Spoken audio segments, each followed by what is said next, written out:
We had a pretty good secondary last year, and of course, as you were saying, those two players they were a big impact within that. So having two older guys and great leaders being able to come back and help us be successful for the next year is something that's going to help us. Kelee, how many times have you seen that picture, the oil painting moment in the national championship game? I mean, is this something you close your eyes and see? Is it something you try to put behind you? Can you put that moment into perspective in your career and in your life? It was a pretty good feeling, honestly. Going throughout the entire game, a lot of plays were made throughout that game that put us in that situation, and I'm just happy to be able to play with my team and just do the great things at the right time when we were able to. So that helped us came out on top.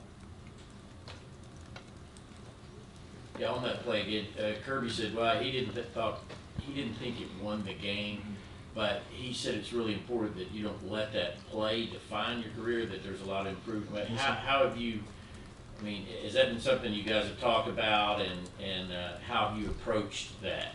All the time, man, honestly.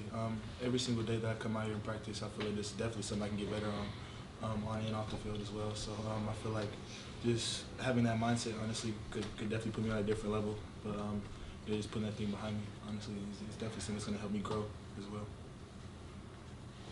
Yeah, Kelee, I wanted to ask you about some of the other cornerbacks in that room. You know, you're somehow the veteran, the old head in the room. What have your impressions of Kamari Lassiter, Nyland Green, and Dalen Everett? Obviously, it's off-season, but spring practice as well.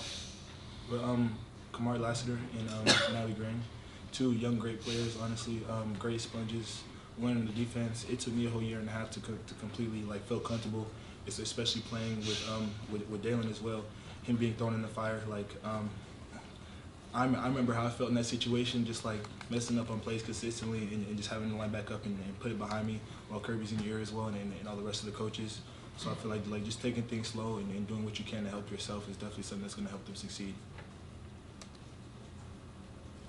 George Pickens and DK had a lot to say about him, and I was just wondering, what's it like being up against A.D. Mitchell? A.D. Mitchell's a great player, man. He makes it work every single day. I would say he's one of the harder players I've had to guard in my career. So I feel like just being able to get that look every single day and just being able to better myself continuously definitely sits right with me. So. Kelee, is that play, making that play, hit you, and that's gonna be go down in history, and you're always going to be maybe not remembered most for that, but that you're always going to be remembered for that play? I'm sorry, what was your question? Or has it hit you that you're always going to be remembered for that play? It's pretty humbling, honestly. As I was saying, yes, that was a big play in a big situation, but I feel like, man, what's next? Man, I've seen plenty of players do big things in big situations and think that they're on top of the mountain. So I feel like just continuing to stay consistent and just continue to do things that can help my team win. I feel like I'll be set off straight. Kelee, Kirby talked about that play could give you confidence going forward. Do you feel like it has given you confidence? And what ways are you hoping to get better going into 2022? Yes, sir. Things like that, making plays in general can give you a lot of confidence, man. Just playing within your game, coming to a new stage. I mean, learning new techniques and just seeing different routes and things that the receivers and the quarterbacks are trying to do to you. I feel like when you make plays and you're definitely more comfortable, your confidence skyrockets, and now I feel like you're able to play better. So, yes, sir. And what you feel like you want to get better at? Everything that corner, there's so many different things that a corner can get better at. Honestly, you can never perfect your craft. In my honest opinion, you can always continue to work on it because there's always one or two plays to where in practice or in the game that you can definitely get better at. So just line of scrimmage technique and bailing and things like that, finding the ball in the air. Yes, sir. Kelee, I'm not trying to get you to make comparisons to your former DB coach and Coach Brown, but what is Coach Brown's initial what is your take on him and kind of some of the things that you've already picked up from him? Right now, from just talking to him, the first time I spoke to him, I feel like he was a really down to earth guy. He definitely knows what he's talking about with everything that we're doing, and I noticed that the first meeting that I had with him, just being able to trust him, just as I did with Coach Adai last year, and just being able to put me in a good situation. I feel like Coach Smart and then the rest of the coaching staff definitely knew what they were doing by bringing him here. So I feel like I'll be set off to a good start. Kelee, how have things been different for you?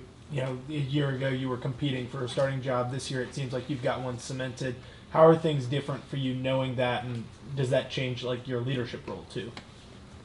Throughout this program, Coach Smart continuously states there's nothing cemented at all. I feel like anything could happen in any type of situation, but definitely being one of the older guys on the team and definitely having to have that leader role definitely gives me a lot more confidence in being able to help the teammates and definitely be more comfortable being vocally leader. So. What are y'all coached to do on an interception like that? I saw Kirby obviously motioning for you to get down. Is that a situational thing, or did you just have a reflex that you had to go? We definitely do have a situational thing to where obviously if it's a 4th down and like 20 plus, of course you're going to want to get down, or situational to where it's the very end of the game. But, man, that situation, I just thought about just being able to try to get to the end zone. I knew my teammates were definitely going to help me in that situation as they did throughout the rest of the game. I could say myself, I didn't have the best game that I could have ever played, but we definitely came out successful, so I was glad. How many times do you think someone's asked you about that play since the game ended, and can you kind of walk me through when the ball's being thrown, what's going through your mind? I've been asked countless many a times, man, just being able to explain it. See ball, get ball, honestly, that's something that Coach Smart teaches us every single day, being able to find the ball in the air, and if you can't do that, you're definitely going to struggle in this league. And that's actually in any league, just being able to get your eyes around and widen the receiver off the line he's trying to run and just leave less space for the quarterback to drop the ball in. So, but talking about it, I mean, like, I just turned around and I was able to catch the ball, man. Like it was just like backyard football, and when I caught it, I just felt like I was on offense, and my teammates were right behind me trying to help me. So. Any other questions? All right, thank you. Thank you.